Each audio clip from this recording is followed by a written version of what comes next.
बीते 8 सितंबर को महारानी एलिजाबेथ द्वितीय के निधन के बाद उनके बड़े बेटे चार्ल्स ब्रिटेन के नए राजा बन गए हैं। 72 वर्षीय चार्ल्स ब्रिटेन की गद्दी संभालने वाले सबसे उम्रदराज शासक हैं। ब्रिटेन की किंगशिप के अलावा उनके पास दर्जन भर से अधिक देशों के राष्ट्राध्यक्ष की भी जिम्मेदारी है। नमस्कार, ज्ञान की डिजिटल दुनिया धिय रेडियो में आपका स्वागत है। मेरा नाम है केसरी पांडे। अपने आज के इस कार्यक्रम में हम ब्रिटेन के संवैधानिक राजतंत्र के बारे में जानेंगे और साथ ही भारत के साथ इसका एक तुलनात्मक अध्ययन भी देखेंगे। दुनिया भर में अलग अलग देशों में तमाम तरह की शासन प्रणालियां मौजूद हैं। इनमें पूर्ण अध्यक्षीय प्रणाली वाले देश, अर्ध अध्यक्षीय प्रणाली वाले देश, संसदीय गणराज्य, नाम मात्र के राष्ट्राध्यक्ष वाले संसदीय गणराज्य, संवैधानिक राजतंत्र, अर्ध संवैधानिक राजतंत्र, पूर्ण राजतंत्र और एक दलीय राज्य आदि शामिल हैं। इसके अलावा कुछ ऐसे भी देश हैं जहां की शासन प्रणाली की स्थिति थोड़ी सी अस्पष्ट है, यानी वहां पर अनंतिम सरकार अथवा पूर्णतः अलग शासन प्रणाली है। यहां पर हम केवल संवैधानिक राजतंत्र की बात करेंगे, जो कि ब्रिटेन की मौजूदा व्यवस्था है। संवैधानिक राजतंत्र को जानने से पहले हम राजतंत्र क्या होता है ये जान लेते हैं। राजतंत्र एक प्रकार का शासन होता है जहां लीडर या शासक एक विशेष परिवार से ही पीढ़ी दर पीढ़ी चुना जाता है। इसमें यह जनता द्वारा नहीं चुना गया रहता है।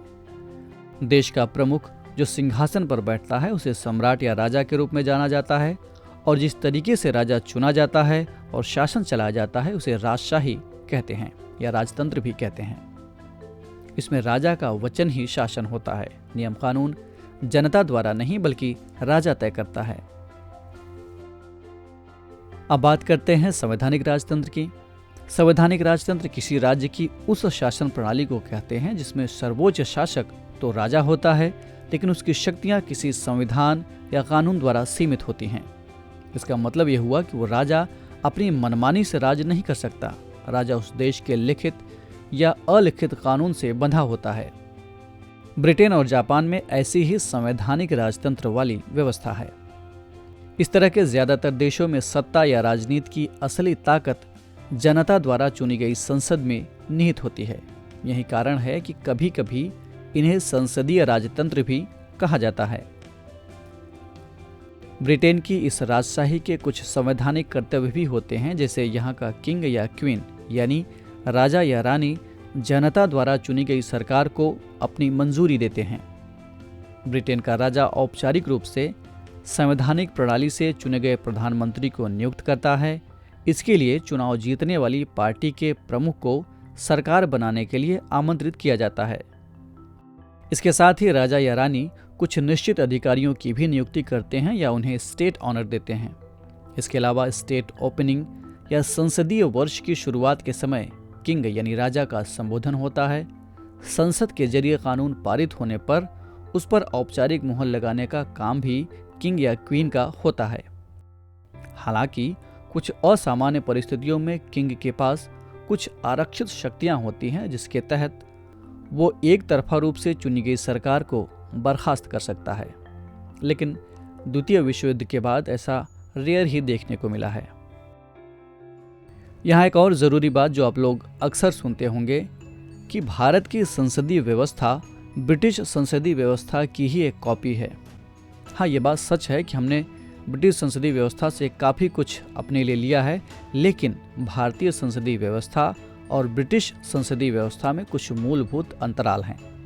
उदाहरण के तौर पर ब्रिटिश संसदीय व्यवस्था में ब्रिटिश राजशाही के स्थान पर भारत में गणतंत्रीय पद्धति को अपनाया गया है, यानी ब्रिटेन में राज्य का प्रमुख आनुवंशिक आधार पर बनता है, जबकि भारत में राज्य का प्रमुख जनता द्वारा चुना गया होता है, जो कि राष्ट्रपति होता है।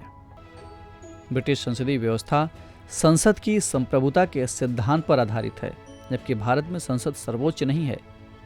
यहाँ लिखित संविधान, संघीय व्यवस्था और न्यायिक समीक्षा आदि के प्रावधान किए गए हैं। ब्रिटेन के प्रधानमंत्री के लिए ये अनिवार्य है कि उसे निचले सदन यानी हाउस ऑफ कॉमन्स का सदस्य होना होगा, जबकि भारत का प्रधानमंत्री दोनों सदनों में से किसी एक का सदस्य हो सकता है, यानी वो लोकसभा से भी चुना जा सकता है और राज्यसभा से भी।